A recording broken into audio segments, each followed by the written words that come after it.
স্ত্রীকে ভালোবাসা দিতে বলেছে, অন্য কাউকে না। বিবির চেহারার প্রশংসা করবেন, রান্না বান্নার প্রশংসা করবেন। স্ত্রীকে মাঝে মাঝে বলবেন, আজকে বাড়ির যা কাপড় আছে সব আমি একা ধুয়ে দেব। মিশাই মোশান নেবেন, ধোয়ার দরকার নাই। আর সেরকম ভালো বিবি হলে ধুয়ে নেবে না। ও বলবে, না তোমার কষ্ট করা লাগবে না, তুমি বলছো এতে আমার কলজে ভরে গেছে। আর সেরকম ডাইনি দাজ্জাল মার্কা বউ হলে সুযোগ পাইছি তোমার খাটায় নেওয়ার। কথা কন ঠিক কিনা? ও আপনি কাপড় ধুতে ধুতে হাত ক্ষয়ে যাবে, তাও বলবে না যে আমি ধুচ্ছি। ও মাঝে মাঝেই বলবে, এই তো পাইছিল। কথা কন না? আর বউ যদি ভালো হয় বলবে, না তোমার ধোয়ার দরকার নাই, আমি শত কষ্ট করব। বাড়ির যে ডাক দে, এই বল্টুর মা, হে বল্টুর মা, বাড়িতে আসো, দরজা খোলো। এটার ব্যবহার হলো? কথা কন, এটা একটা ব্যবহার। বাড়িতে যে সালাম দেন, আসসালামু আলাইকুম ওয়া রাহমাতুল্লাহি ওয়া বারাকাতুহু। শাহাদাতের মা, দরজাটা খোলো ময়না। নরম সুরে ডাক দেবেন। আপনি তো বিবিরে ডাক দিতেছেন, বিবি তো ভালোবাসার জিনিস। কথা কন না কে? রাগ করেছেন আপনারা? মন খারাপ? যদি বাড়িতে কেউ না থাকে, বিবির হাত ধরে মুসাফা করবেন, আল্লাহ হাতের সগীরা গুনাহ মাফ করে দেবে, বলেন আল্লাহু আকবার। একেবারে যদি কেউ না থাকে, কোলাকুলি করবেন, মারহাবা কন। হ্যাঁ, স্ত্রীকে ভালোবাসা দিতে বলেছে, অন্য কাউকে না। বিবির চেহারার প্রশংসা করবেন, রান্না বান্নার প্রশংসা করবেন। আমার নবীজি, যেই নবী জিহাদের ময়দানে সৈনিক, আল্লাহু আকবার বলেন, বীর যোদ্ধা, সেই নবীজি আমার ঘরের ভিতরে ঢুকে যখন দেখেন আম্মা জান আয়েশা রান্না বান্না দেরি হয়ে যাচ্ছে, নবীজি নিজে যেই তরবারি দিয়া কাফেরদের মোকাবেলা করতো, ওই তরবারি নিয়ে তরকারি কোটা শুরু করতো। আল্লাহু আকবার কর, আল্লাহু আকবার বলে। স্ত্রীর কাজে সহযোগিতা করা রাসূলের সুন্নাত। আল্লাহু আকবার বলে। সেটা রান্না বান্নার কাজে হোক, কাপড় ধুইয়ে দেওয়া হোক। এই যে দেখছেন হাসতেছে, কয় হুজুর কয় কি? কাপড়ও ধুয়ে দেবে। হ্যাঁ, স্ত্রীকে মাঝে মাঝে বলবেন, আজকে বাড়ির যা কাপড় আছে সব আমি একা ধুয়ে দেব। মিশাই মোশান নেবেন, ধোয়ার দরকার নাই। আর সেরকম ভালো বিবি হলে ধুয়ে নেবে না। ও বলবে, না তোমার কষ্ট করা লাগবে না, তুমি বলছো এতে আমার কলজে ভরে গেছে। আর সেরকম ডাইনি দাজ্জাল মার্কা বউ হলে সুযোগ পাইছি তোমার খাটায় নেওয়ার। কথা কন ঠিক কিনা? ও আপনি কাপড় ধুতে ধুতে হাত ক্ষয়ে যাবে, তাও বলবে না যে আমি ধুচ্ছি। ও মাঝে মাঝেই বলবে, এই তো পাইছিল। কথা কন না? আর বউ যদি ভালো হয় বলবে, না তোমার ধোয়ার দরকার নাই, আমি শত কষ্ট করব। কষ্ট হচ্ছে আপনাদের? তাহলে বিবির সাথে ভালো আচরণ করবেন তো ইনশাআল্লাহ। এ বাজান, ভালো আচরণ করবেন তো ইনশাআল্লাহ। আজকে ঘরে আমাদের শান্তি নাই, কারণ একটাই, আমাদের ব্যবহার ভালো না। আমাদের কি ভালো না? ব্যবহার ভালো না। আজকে ঘরে ইসলাম নাই, শান্তি নাই। কথা কোন? ঘরে কি নাই?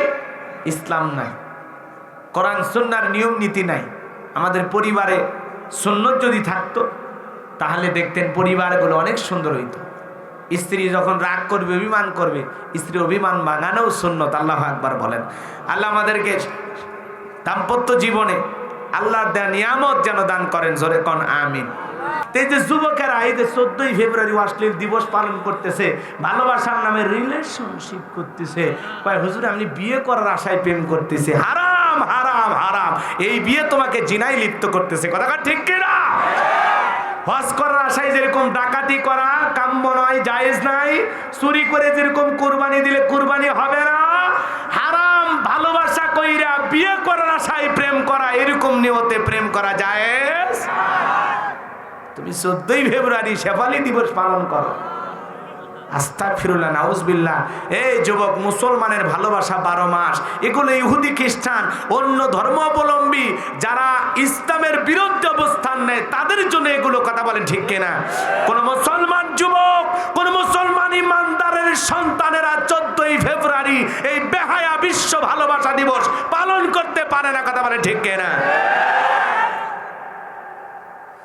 যুবক সাবধান, ইসলামের বাইরে তোমাকে চলতে দেয়া হবে না।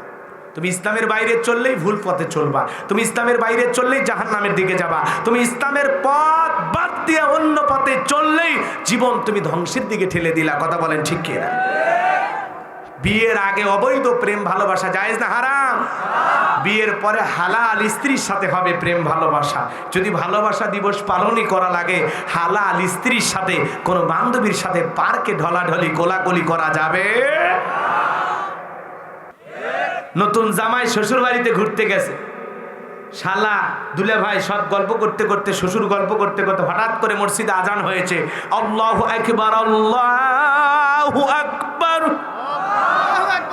তখন শ্বশুর বলতেছে, বাবা জামাই ভিতরে যাও, আমার মেয়ের সাথে গল্প করো, আমি একটু নামাজ পড়ে আসি।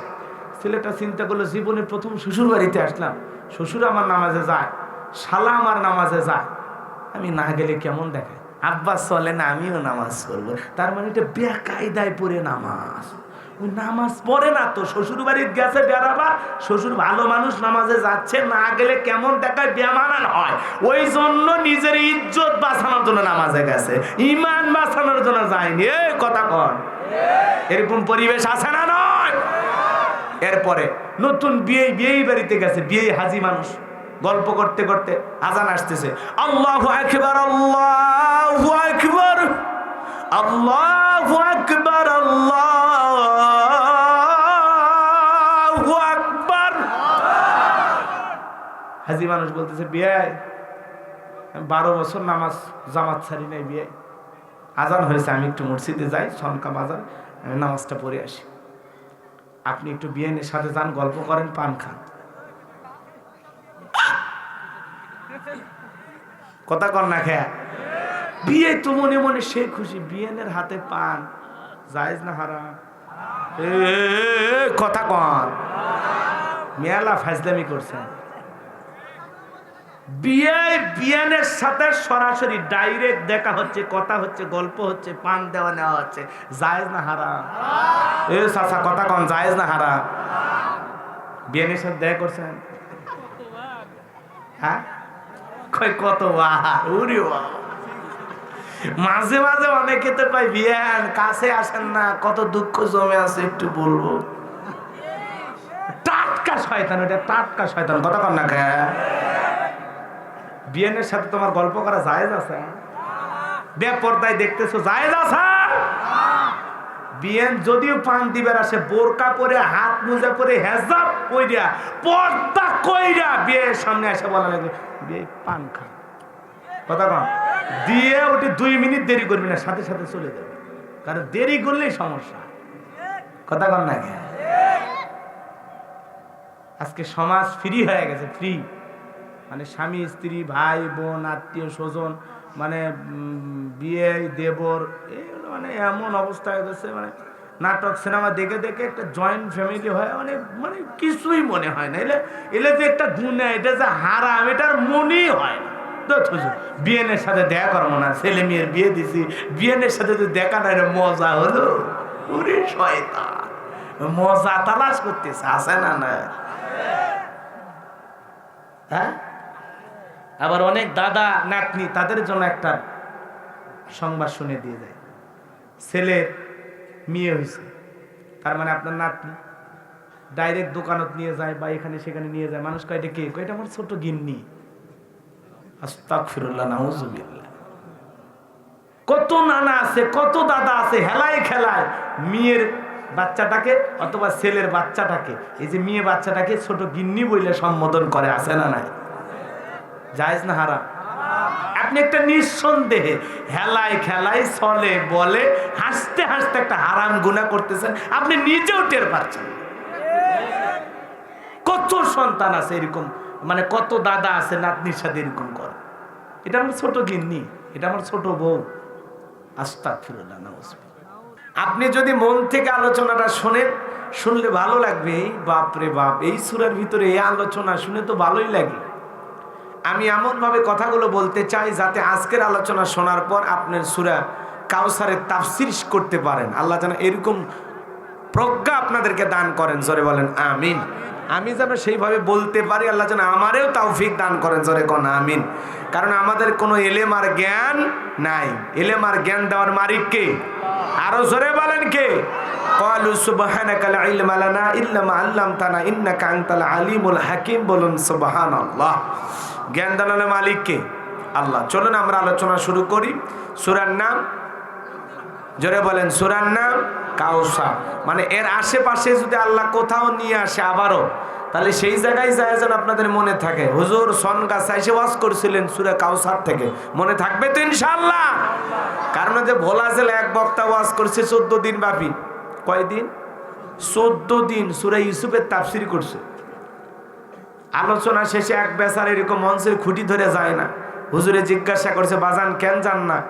কয় একটা জিনিস এখন পর্যন্ত আমি ক্লিয়ার হতে পারলাম না, এই যে মাঝে মাঝে আপনি ইউসুফের পাশাপাশি জোলেখার নাম নিয়েছেন, আমি এখনো বুঝি নাই জোলেখা নারী না পুরুষ, লেডিস না জন্ডিস। তো ওয়াজটা যেন এরকম ভাবে না শোনেন, যে কোনো ওয়াজ বুঝে শোনা লাগবে, কথা বলেন ঠিক কিনা? সূরার নাম জোরে বলেন, সূরার নাম আরো জোরে, জোর হলো না, উঠেই যাবে, আরো জোরে, জোরসে বলেন।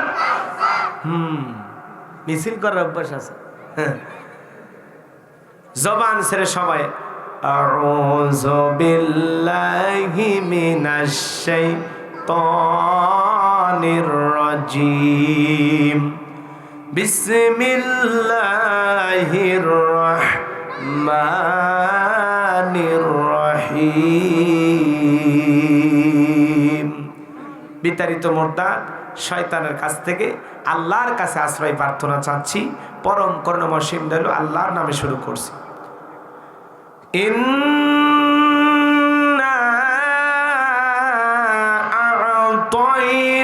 আ'তাইনাকাল কাউসার ফাসাল্লি লিরাব্বিকা ওয়ানহার ইন্না শানিয়াকা হুয়াল আবতার।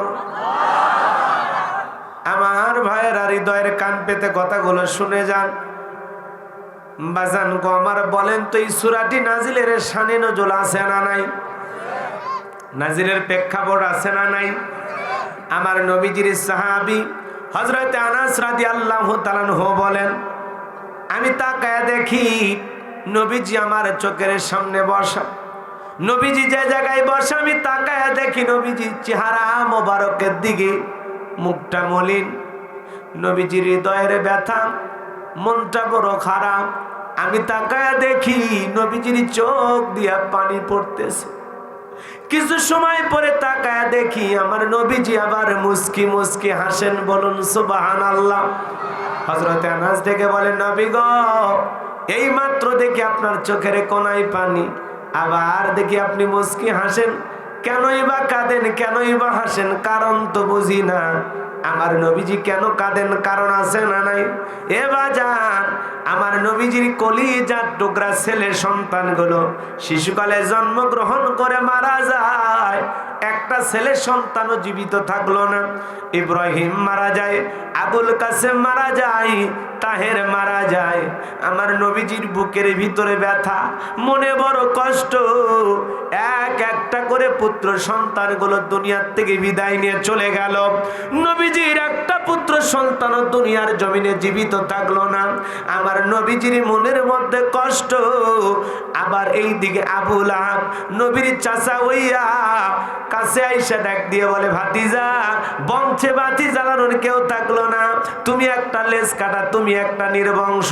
ও ভাতিজা, তোমার বংশে বাতি জ্বালানোর কেউ থাকলো না, তুমি একটা লেজ কাটা, তুমি একটা নির্বংশ। জোরে কন্যা ওযুবিল্লাহ। কাফির বেঈমানরা সমালোচনা করতে লাগলো যে মুহাম্মাদের বংশে বাতি জ্বালানোর কেউ থাকলো না। এই কথা বলে নবীজিকে কষ্ট দেয়, ব্যথা দেয়। আপনারাই বলেন তো বাজান, আপনার আমার সন্তান যদি মারা যায়, কাছের চাচা আত্মীয় স্বজন আইসে সান্ত্বনা দেওয়ার কথা, বাবারে মন খারাপ করো না, টেনশন করো না, আল্লাহ সন্তান দিয়েছে, আল্লাহ নিয়ে গেছে, তুমি সবর করো, ধৈর্য ধারণ করো, আল্লাহর প্রতি ভরসা রাখো।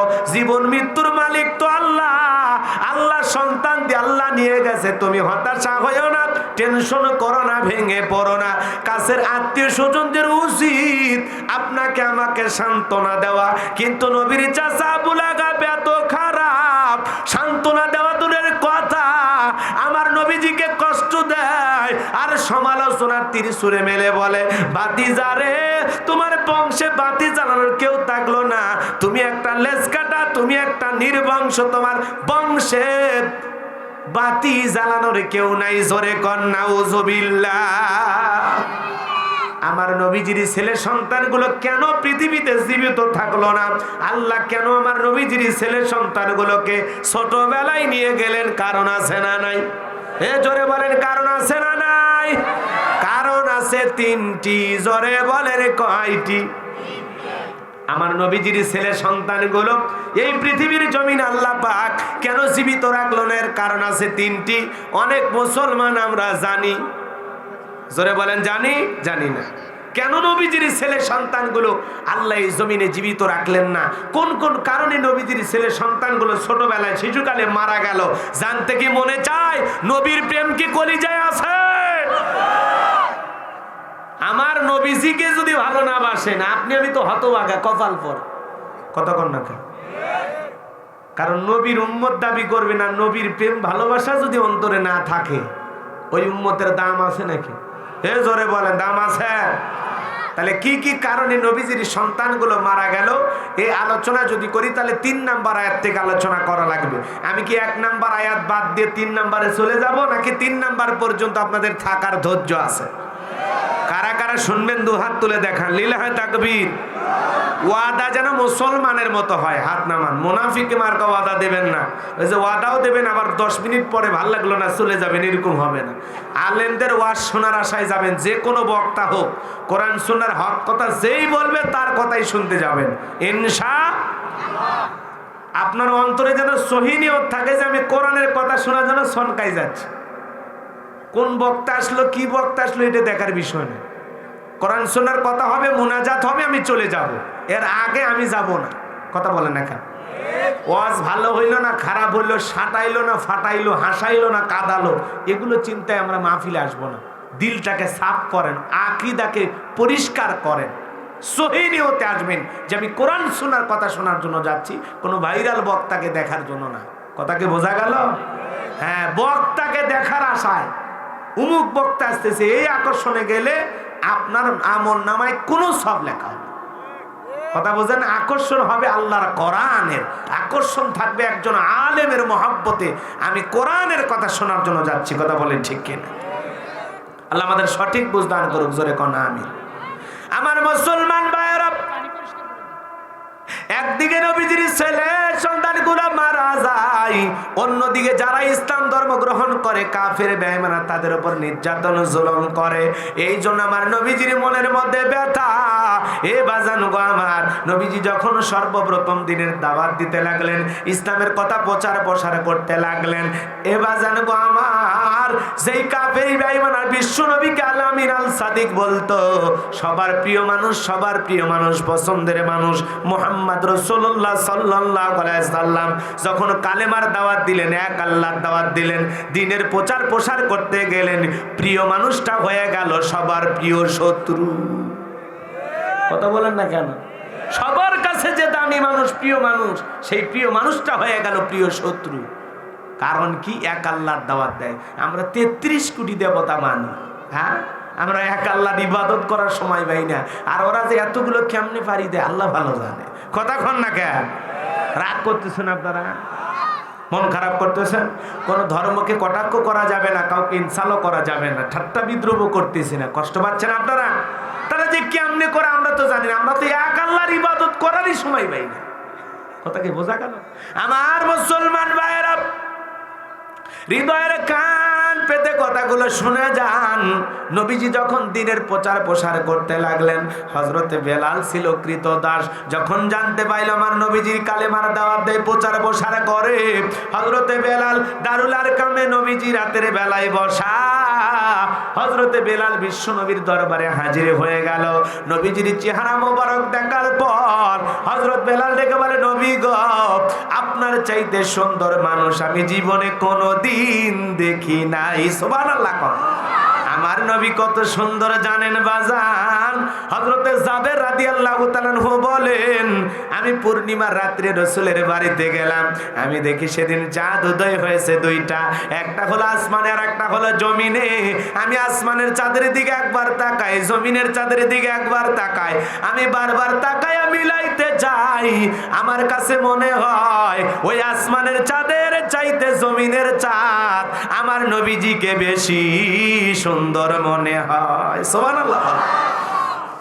আমার নবীজি যাদের চাইতে সুন্দর বাজার, আম্মা জান আয়েশা রাদিয়াল্লাহু তাআলা থেকে বলেন, যারা ইউসুফ নবীর চেহারার দিকে তাকাইয়া আপেল কাটতে গিয়ে আঙ্গুল কেটে ফেলে দিয়েছে, ওরা যদি আমার বিশ্ব নবীর চেহারা মোবারকের দিকে একবার তাকাইতো, ওরা যে হাতটা কাটতে কাটতে কখন যে নিজের কলিজা কেটে দুফা করে দিত, মুহূর্তের জন্য টের পাইতো না। জোরে বলেন আল্লাহু আকবার।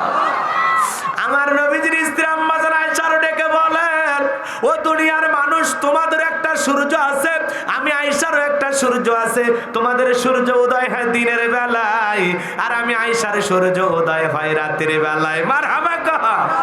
আমার আম্মা জান সেলাইয়ের কাজ করতেছেন রাত্রি বেলায়, হঠাৎ করে হাত থেকে সুইটা ভরে গেল, ল্যাম্পেতে তেল নাই, বাতি জ্বালাবে কি দিয়া। আমার নবীজি যখন এশার নামাজ পড়ার পর ঘরের ভিতরে প্রবেশ কইরা সর্বপ্রথম আম্মা জান আয়েশাকে সালাম দিয়ে দিল। কোন আল্লাহু আকবার। নবীজি বিবিদেরকে কি দিতেন? জোরে কর। সালাম দিতেন। সালাম মানে কি? শান্তি। সালাম মানে নবীজি পৃথিবীর সেরা মানব, রাহমাতুল লিল আলামিন, প্রত্যেকটা বিবিকে সর্বপ্রথম সালাম দিতেন। আল্লাহু আকবার বল। বিবিরাও ছিল ভালো। এক জায়গায় রাসূলের 9 জন বিবি বসা। নবীজির কাছে সবাই বলে, ও নবী, বলেন না আমাদের মাঝে সবচেয়ে কারে বেশি ভালোবাসে? এখন 9 জনের মধ্যে কারো নাম যদি ডাইরেক্ট বলে, অবস্থা ভালো না খারাপ? আরো জোরে বলে। বিশ্ব নবীজি বললেন না, বললেন ঠিক আছে, আগামী কালকে জবাব দেবো ইনশাআল্লাহ। রাত্রিবেলায় প্রত্যেকটা স্ত্রীর দরজায় গেলেন, সালাম দিলেন, আসসালামু আলাইকুম। আয়েশা, দরজা খোল। আম্মা জান দরজা খুলে দিলেন। আল্লাহ রাসূল হাতের মধ্যে 2টা খেজুর দিলেন আর বললেন, আয়েশা, তোমারে 2টা খেজুর দিছি, কারো কাছে বলবা না। মারহাবা কর। এরপরে হাফসার ঘরে যা ডাক দিলেন, হাফসা দরজা খোলো, তোমারে 2টা খেজুর দিলাম, কারো কাছে বলবা না। এরপরে সালমার ঘরে গেলেন, সালমা, তোমারে 2টা খেজুর দিলাম, কারো কাছে বলবা না। এইভাবে নবীজি 9 জন স্ত্রীর ঘরে গেলেন, 2টা করে খেজুর দিলেন। আল্লাহু আকবার বলেন। পরের দিন সকালবেলা সমস্ত স্ত্রীরা ধরেছেন, নবী, আজকে তো বলাই লাগবে, আপনি কারে সবচাইতে বেশি ভালোবাসেন? আমার নবীজি বলেন, গতকাল রাত্রিতে যার হাতে 2টা করে খেজুর দিয়েছি, আমি নবীজি তাকেই বেশি ভালোবাসি। আল্লাহু আকবার বলেন। ইনসাফ কারে বলে? আল্লাহু আকবার বলে। বিবিদেরকে সালাম দিতেন। আমাদের পরিবারে তো সালাম নাই। কথা কন। বাড়ির যে ডাক দে, বল্টুর মা, এ বল্টুর মা, বাড়িতে আসো, দরজা খোলো। এটার ব্যবহার হলো? কথা কন, এটা একটা ব্যবহার। বাড়িতে যে সালাম দেন, আসসালামু আলাইকুম ওয়া রাহমাতুল্লাহি ওয়া বারাকাতুহু। শাহাদতের মা, দরজাটা খোলো। ময়না, নরম সুরে ডাক দেবেন। আপনি তো বিবিরে ডাক দিতেছেন, বিবি তো ভালোবাসার জিনিস। কথা কন না কেন? রাগ করেছেন আপনারা? মন খারাপ? যদি বাড়িতে কেউ না থাকে, বিবির হাত ধরে মুসাফা করবেন, আল্লাহ হাতের সগীরা গুনাহ মাফ করে দেবে। বলেন আল্লাহু আকবার। একেবারে যদি কেউ না থাকে, কোলাকুলি করবেন। মারহাবা কর। হ্যাঁ, স্ত্রীকে ভালোবাসা দিতে বলেছে, অন্য কাউকে না। বিবির চেহারার প্রশংসা করবেন, রান্না বান্নার প্রশংসা করবেন। আমার নবীজি, যেই নবী জিহাদের ময়দানে সৈনিক, আল্লাহু আকবার বলেন, বীর যোদ্ধা, সেই নবীজি আমার ঘরের ভিতরে ঢুকে যখন দেখেন আম্মা জান আয়েশা রান্না বান্না দেরি হয়ে যাচ্ছে, নবীজি নিজে যেই তরবারি দিয়া কাফেরদের মোকাবেলা করতো, ওই তরবারি নিয়ে তরকারি কোটা শুরু করতো। আল্লাহু আকবার কর। আল্লাহু আকবার বলে। স্ত্রীর কাজে সহযোগিতা করা রাসূলের সুন্নাত। আল্লাহু আকবার বলে। সেটা রান্না বান্নার কাজে হোক, কাপড় ধুইয়ে দেওয়া হোক। এই যে দেখছেন হাসতেছে, কয় হুজুর কয় কি? কাপড়ও ধুয়ে দেবে। হ্যাঁ, স্ত্রীকে মাঝে মাঝে বলবেন, আজকে বাড়ির যা কাপড় আছে সব আমি একা ধুয়ে দেব। মিশাই মোশান নেবেন, ধোয়ার দরকার নাই। আর সেরকম ভালো বিবি হলে ধুয়ে নেবে না। ও বলবে, না তোমার কষ্ট করা লাগবে না, তুমি বলছো, এতে আমার কলজে ভরে গেছে। আর সেরকম ডাইনি দাজ্জাল মার্কা বউ হলে সুযোগ পাইছি তোমার খাটায় নেওয়ার। কথা কন ঠিক কিনা? ও আপনি কাপড় ধুতে ধুতে হাত ক্ষয়ে যাবে, তাও বলবে না যে আমি ধুচ্ছি। ও মাঝে মাঝেই বলবে, এই তো পাইছিল। কথা কন না? আর বউ যদি ভালো হয়, বলবে, না তোমার ধোয়ার দরকার নাই, আমি শত কষ্ট করব। কষ্ট হচ্ছে আপনাদের? তাহলে বিবির সাথে ভালো আচরণ করবেন তো ইনশাআল্লাহ। এ বাজান ভালো আচরণ করবেন তো ইনশাআল্লাহ। আজকে ঘরে আমাদের শান্তি নাই, কারণ একটাই, আমাদের ব্যবহার ভালো না। আমাদের কি ভালো না? ব্যবহার ভালো না। আজকে ঘরে ইসলাম নাই, শান্তি নাই। কথা কোন ঘরে কি নাই? ইসলাম নাই, কোরআন সুন্নাহর নিয়ম নীতি নাই। আমাদের পরিবারে সুন্নত যদি থাকতো তাহলে দেখতেন পরিবারগুলো অনেক সুন্দর হইতো। স্ত্রী যখন রাগ করবে, অভিমান করবে, স্ত্রী অভিমান ভাঙানোও সুন্নত। আল্লাহু আকবার বলেন। আল্লাহ আমাদেরকে দাম্পত্য জীবনে আল্লাহর দেয়া নিয়ামত যেন দান করেন। জোরে কোন আমিন। আরো জোরে বলেন আমিন। আমার নবীজি ঘরের ভিতরে ঢুকে সালাম দিলেন। আম্মা জান আয়েশা ডেকে বলেন, নবীজির চেহারার আলোতে সুইটা কোথায় পড়ে আছে আমি পরিষ্কার দেখতে পেয়েছি। কোন মারহাবা। আমার নবীজি কত সুন্দর ছিল রে বাজান। আমি কয়টা কথা বলবো, বলার তো সময় নাই। হযরতে বেলাল কাছে যা বলে, নবী গো আপনার চাইতে সুন্দর মানুষ আমি দেখি নাই। নবী গো আমি শুনেছি আপনি নাকি নতুন ধর্মের দাওয়াত দেন, প্রচার প্রসার করতেছেন ইসলামের। ও নবী আমার মনে চায় আমি তো কালেমা পড়ে মুসলমান হব, এই নিয়তে আপনার কাছে এসেছি। নবী গো আমার একটু কালেমা পড়ায় ইমানদার বানায় দেন। হযরতে বেলাল নবীজির হাতে হাত রাইখা কালেমা গ্রহণ করলেন। জোরে বলেন আল্লাহু আকবার। হযরতে বেলাল কালেমা পড়ে মুসলমান হওয়ার পর আমার নবীজি ডেকে বলে, বেলাল ইসলামের অবস্থা এখন ভালো না, কালেমা পড়ে সেই কথা আপাতত গোপন রাখো, প্রকাশ করো না। হযরতে বেলাল ডেকে বলে, নবী গো যেই বেলালের জীবনের কোনো দাম নাই, সেই বেলাল ইসলাম ধর্ম গ্রহণ করে গোপন থাকবে না। নবী গো আমি আমার মনে উমাইয়াকে ডেকে বলেছিলাম, উমাইয়া উটদুম্বা ছাগল পেশাব পায়খানা করে দেয়, এই ঘরে থাকতে আমার বড় কষ্ট হয়, আমার জন্য আলাদা একটা ঘরের ব্যবস্থা করে দাও। আমার মনিব উমাইয়া ডেকে বলে, বেলাল ওই উটদুম্বা ছাগলের দাম আমার কাছে আছে, কিন্তু তোর মতো হাফসি কালো বেলালের দাম আমার কাছে নাই।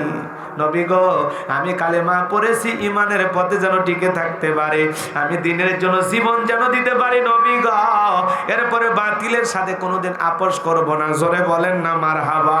হযরতে বেলাল কালেমার মালা গলায় পরার পর বাজার চলে আসলো উমাইয়ার বাড়িতে। সকালবেলা হয়ে গেল, সূর্য উদয় হয়েছে, অনেকটা বেলা হয়েছে, বেলাল দরজা খোলে না। অন্যান্য চাকরা নালিশ নিয়ে গেল উমাইয়ার কাছে, যা বলে উমাইয়া এখন পর্যন্ত বেলাল দরজা খোলে নাই, মনে হয় বেলাল এখনো ঘুমাচ্ছে। উমাইয়া রাগ করে দরজায় ধাক্কায়, বেলাল দরজা খোলে না, জোরে করে ধাক্কা মারছে, দরজা যখন খুলে গেল উমাইয়া তাকায়া দেখে যেই রাত্রিতে বেলাল কালেমা পড়ে মুসলমান হয়েছে, ওই রাত্রিতে একটা উটদুম্বা ছাগল পর্যন্ত পেশাব পায়খানা করে নাই। জোরে কোন মারহাবা। এইবার উমাইয়া চাকরদেরকে ধমক দিয়ে বলে, মিশে মিশে আমার বেলালের বিরুদ্ধে অভিযোগ দাও। তোমরা যখন ঘুমাচ্ছিলে বেলাল তখন পেশাব পায়খানা পরিষ্কার করছে, তাকায় দেখো তো একটা উটদুম্বা ছাগলের কাছে কোনো পেশাব পায়খানা নাই, দূর হয়ে যাও তোমরা। এই কথা বলে ওদেরকে তাড়ায়া দিল।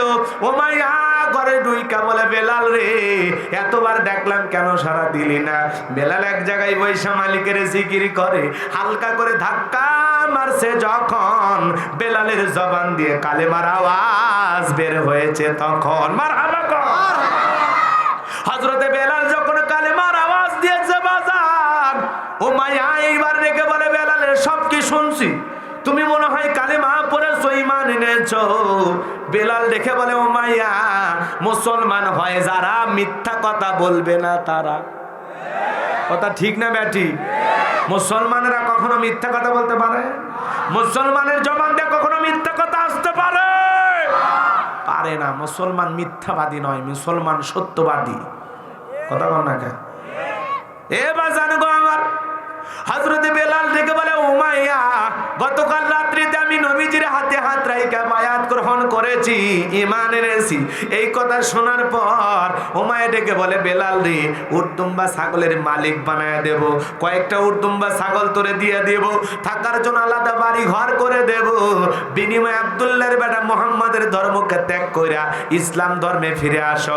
হযরত বেলাল ডেকে বলে, উমাইয়া উটদুম্বা ছাগল ঘর বাড়ি কেন, পুরো দুনিয়া যদি বেলালকে দিয়ে দেওয়া হয়, বেলাল দুনিয়া নেবে না, ঈমান গ্রহণ করবে। বলেন মারহাবা। এ বাজান গো আমার, এইবার উমাইয়া ডেকে বলে আবু জেহেলকে খবর দেব, তাহলে কিন্তু বেলাল তোর খবর আছে। হযরত বেলাল ডেকে বলে ও উমাইয়া, যত বড় লিডারের ভয় দেখাও না কেন, আমি আল্লাহ ছাড়া কোনো আবু জেহেলকে ভয় পাই না। আমার হাবা। এ বাজান গো আমার, এইবার উমাইয়া দৌড়ে চলে গেল। নেতা আবু জেহেল খবর খারাপ, কি হয়েছে? কয় আমার বাড়ি কিদোদাস বেলাল কালেমা পড়েছে। বলে তাই নাকি? বলে হ্যাঁ। কয় তাড়াতাড়ি করে আসেন। আবু জেহেল বলে যাও, আমি আসতেছি। কয়েকটা ছোট ছোট ক্যাডার মাস্তান, ওদেরকে সঙ্গে নিয়ে আবু জেহেল চলে আসলো উমাইয়ার বাড়িতে। হযরত বেলালকে ডেকে বলে বেলাল এইদিকে আয়, শুনলাম নাকি তুমি কালেমা পড়ে মুসলমান হয়েছো। বেলাল রে, আমি আলাদাভাবে পার্সোনাল ভাবে তোরে বড় মহব্বত করি, ভালোবাসি। এসব কি শুনছি তুমি নাকি মুসলমান হইছো? তোমার প্রয়োজন যদি হয় উট দুম্বা ছাগল দেব, দিরহাম দেব, টাকা পয়সা দেব, আলাদা জায়গা জমি দেব, কোনো কিছুর অভাব তোমার থাকবে না। বিনিময়ে শুধু মুহাম্মাদের ধর্মকে ত্যাগ করে বাপ দাদার ধর্মে ফিরে আসো। হযরতে বেলাল ডেকে বলে আবু জেহেল, উট দুম্বা ছাগল কেন, পুরো দুনিয়াও যদি বেলালকে দেওয়া হয়, বেলাল দুনিয়া ছাড়তে রাজি, কিন্তু ঈমানের পথ ছাড়তে রাজি নাই। বলেন মারহাবা। বলেন তো কোন মুমিনের ঈমান কি টাকা দিয়ে সম্পদ দিয়ে কেনা যায়? যায় না। টাকা দিয়ে সম্পদ দিয়ে কেনা যায় মুনাফিক। জোরে বলেন কাকে? আরো জোরে বলেন কাকে? মুনাফিককে গাড়ি বাড়ি টাকা পয়সা অর্থ সম্পদ পদ পদবি দিলেই মুনাফিক খুশি, ওর আর কিছু লাগে না। আর একজন ঈমানদার, একজন খাঁটি মুমিন কামানের বুলেটকে গোলাপের পাপড়ি হিসাবে গ্রহণ করবে, এরপরেও কখনো আপোষ করবে না। কথা বলেন ঠিক কিনা? কিন্তু মুনাফিক একটু লোভ দেখাইলে সে ওই দিকে চলে যাবে। কষ্ট হচ্ছে আপনাদের? বিরক্ত হয়েছেন আমার কথা না? খারাপ লাগতেছে? দোয়া করে দেব? এ বাজান গো আমার, হৃদয়ের কান পেতে কথাগুলো শুনে যান। এইবার আবু জেহেল বলে বেলাল রে, যদি আমার কথা ভালাই ভালাই না শোনো, খবর আছে। বেলাল ডেকে বলে যা খুশি তুমি করতে পারো। আবু জেহেল বলে সোজা আঙ্গুলে ঘিউ না উঠে আঙ্গুলে একটু বাঁকা করবো। যুবকদের লেলিয়ে দিল, এই যুবকেরা চাবুক মারো। হযরতে বেলালের পিঠে চাবুক মারতে মারতে পিঠটা ফেটে রক্ত ঝরা শুরু হয়ে গেল। এরা চাবুক মারতে ব্যস্ত, আর হযরতে বেলাল আল্লাহর জিকির করতে ব্যস্ত। কোন সুবহানাল্লাহ। এরা এত মারা মারে, হযরত বেলাল বলে না উহ বাবা মা গো লাগতেছে ছাইরা দাও, বলে না। এরা যত জোরে মারে, বেলালের কণ্ঠ দিয়ে জিকিরের আওয়াজ তত জোরে জোরে হয়। এইবার বাজান গো আমার, হযরতে বেলালকে আবু জেহেল ডেকে বলে বেলাল, এত মারা মারলাম, চাবুক দিয়ে মারতে মারতে পিঠটা তো ফেটে গেছে। বেলাল রে, এখনো বল ইসলাম ধর্ম ত্যাগ করবি কিনা? বেলাল ডেকে বলে আবু জেহেল, মারেও ফেলে দাও, আমি বেলাল জীবন দিতে রাজি, কিন্তু ঈমান দিতে রাজি নাই। মারহাবা কর। এইবার আবু জেহেল যুবকদের লেলিয়ে দিল, রশি লাগাও পায়ে। মরুভূমির উত্তপ্ত বালিতে শেষরাইয়ার চাবুক দিয়ে মারে, মারতে মারতে মারতে মারতে ইয়ার তো কষ্ট বেলালকে দেওয়া হলো বাজান। এইবার বেলালকে আবার নিয়ে আসা হলো বাড়িতে। আবু জেহেল বলে বেলাল রে, এত চাবুক মারা মারলাম, মরুভূমির বালিতে শেষরায় শেষরায় নিয়ে ঘুরলাম, তারপরে কি মুহাম্মাদের ধর্ম ত্যাগ করবি কি না? বেলাল দেখে বলে আবু জেহেল রে, বেলালের বুকে নিঃশ্বাস থাকবে যতদিন, ঈমানের পথে টিকে থাকবে ততদিন, জীবন চলে যাবে কিন্তু ঈমানের পথ থেকে বেলাল কোনোদিন ফিরে আসবে না। মারহাবা কর। এবার হযরতে বেলালকে একটি রুমের ভিতরে বন্দী করা হলো। বিশাল একটা পাথর বুকের উপরে চাপায়া দেওয়া হলো। এরপরে দরজা বন্ধ করে দিয়ে কাফেরা চলে গেল, আর মনে করলো বেলাল মারা যাবে। হযরতে বেলালের বুকের উপরে যখন পাথর, হযরতে বেলাল চোখের পানি ছেড়ে দিয়ে কেঁদে বলে আল্লাহ, তুমি তো সে আল্লাহ যে ইব্রাহিমের জন্য নমরুদের অগ্নিকুণ্ডকে ফুলের বাগান বানায়া দিয়েছো। তুমি কি পারো না আল্লাহ? আমি বেলালের বুকের উপরে পাথর থাকার কারণে তোমার মতো মালিকের জিকির করতে বড় কষ্ট হয়। আল্লাহ তুমি কি পারো না বেলালের বুকের পাথরটাকে তুলার মতো নরম বানায় দিতে? হযরতে বেলাল কেঁদে কেঁদে দোয়া করতে দেরি, আসমানের মালিক আল্লাহ বেলালের বুকের পাথরটাকে তুলার মতো নরম বানাইতে দেরি করে নাই। কোন সুবহানাল্লাহ। আশিক রাসূল বেলাল কারে বলে বাজার? নবীজির প্রেম হযরতে বেলালের বুকের ভিতরে কেমন ছিল। আমার নবীজি যখন মক্কা নগরীতে পথ চলতো, হযরত বেলাল একবার ডানে যায় আর একবার বামে যায়। নবী দেখে বলে, বেলাল আমি বুঝি না কেন ডানে যাও কেন বামে যাও। হযরত বেলাল ডেকে বলে, নবী গো আমি ডান দিকে তাকি আর মনে মনে ভাবি কাফেররা যদি ডান দিকে তীর নিক্ষেপ করে, ওই তীরটা যেন সর্বপ্রথম আমি বেলালের বুকের ভিতরে ঢোকে। আবার বাম দিকের কথা চিন্তা করি, বাম থেকে যদি তীর নিক্ষেপ করে এই জন্য বামে যায়। আর মনে মনে ভাবি কাফেরেরা আপনি দ্বীনের দাওয়াত দেন, ইসলামের দাওয়াত দেন, এই জন্য মক্কার কাফেররা আপনাকে হত্যা করার ষড়যন্ত্র করে। নবী গো আমি ডান দিকে যাই বাম দিকে যাই, কারণ হলো বাম থেকে যদি তীর নিক্ষেপ করে ওই তীরটা যেন সর্বপ্রথম আমি বেলালের বুকের ভিতরে ঢোকে।